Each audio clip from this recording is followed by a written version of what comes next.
All right, well, offshore drilling, of course, is a very hot topic on the campaign trail and on Capitol Hill. It's something a lot of Americans are very passionate about. And you remember the big oil spill off of the coast of Santa Barbara back in 1969.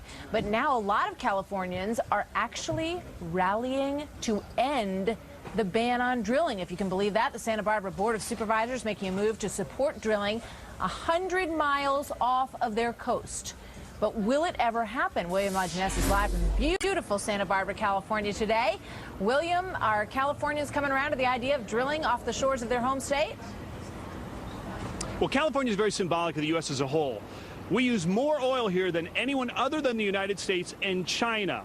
Now, you can see right out here, we've got vast reserves in the Pacific. There's a straw right there. In fact, there is more oil between Santa Barbara and San Diego than the eastern seaboard or the eastern Gulf. Now, as you said, we came to Santa Barbara for a very good reason. This is the birthplace of the ban on offshore drilling. And yet, as you said, the Board of Supervisors is reconsidering after that devastating spill in '69.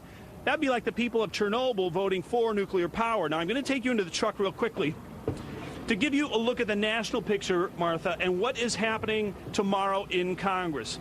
This is a very good look right now of oil resources in the United States offshore. About 3.8 billion barrels off the eastern seaboard, about 3.7 off the eastern Gulf, and about 11 billion off the Pacific coast. Now, this is important because this is what they're going to be talking about. That's California right there. Currently, about the state limit is about 3 miles. So if they lifted the ban entirely, they could go after this oil. But they're talking about putting the limit at 50 miles.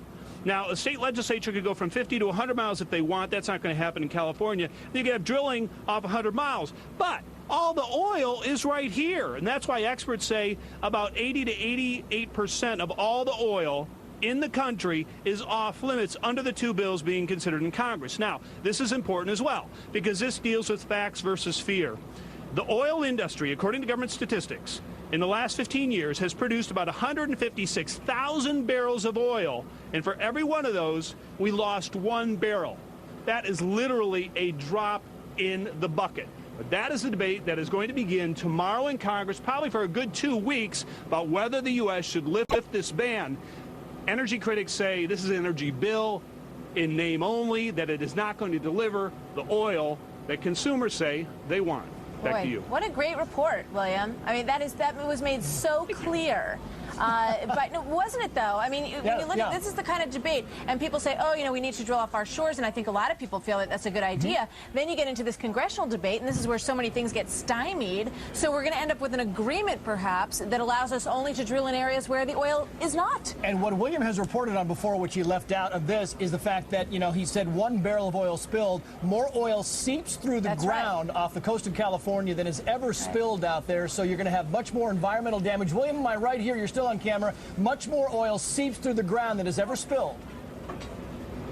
That's right, Trace. About 60% of all the oil in the marine environment is come there natural from seepage, and then followed by consumers in runoff from urban areas. Right. The amount of oil that comes out of platforms and drilling is less than 3%. A much bigger risk, and environmentalists will admit this, are tankers. So you got 2,000 tankers going around the world, much more dangerous than simply tapping it using offshore drilling. But this, of course, is just one of those bellwether issues that environmentalists are fighting on because they fear if we have more oil, that makes alternative energy technically more expensive and only prolongs the period that we're on fossil fuels, and that is the much bigger debate that is going on in Congress, kind of the story behind the story about why we may have an energy bill with no energy. No, it's a great story, and just one last thought on it. You know, there's all this pressure about the oil companies and, oh, they make so much money. Oil companies have spent a tremendous amount of money researching and making this process as clean as possible, and they've done a pretty good job of it. When you look at the numbers of what actually gets spilled out there,